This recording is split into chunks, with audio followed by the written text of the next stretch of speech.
નમસ્કાર મિત્રો, તારીખ છે 26 નવેમ્બર 2024 ને વાર છે આજે મંગળવાર। આજના વિડીયોની અંદર ડુંગળી બજાર વિશે સંપૂર્ણ ચર્ચા આ વિડીયોની અંદર કરવાના છીએ।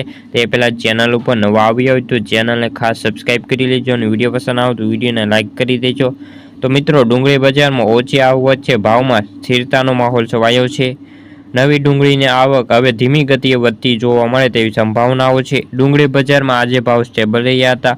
દિવાળી બાદ હવે નવી ડુંગળીની આવક વધવી જોઈએ તેટલી વધી નથી। સારી ક્વોલિટીના ડુંગળીના ભાવ 800થી લઈને 900ની વચ્ચે વેચાણ થતું જોવા મળી રહ્યું છે, જ્યારે નબળીના ડુંગળીના ભાવ 150 રૂપિયાથી લઈને 200 સુધી વેચાણ થતું જોવા મળી રહ્યું છે। આમ સારા અને નબળા વચ્ચે બહુ મોટો ફરક જોવા મળી રહ્યો છે। ડુંગળીના વેપારીઓ કહે છે કે વર્તમાન સંજોગોમાં કોઈ મોટી મૂવમેન્ટ દેખાતી નથી, પરંતુ બજારનું આવકો વચ્ચે તો હજી જે આવકોમાં વધે તો ભાવમાં પણ વધારો જોવા મળી શકે છે। નાસિકમાં નવી ડુંગળીની ખાસ કોઈ આવકો નથી। સાઉથમાં વરસાદના કારણે જે ડુંગળીના પાકને વ્યાપક નુકસાન પહોંચ્યું હતું તેના કારણે ભાવમાં ઘટાડો જોવા મળી રહ્યો છે।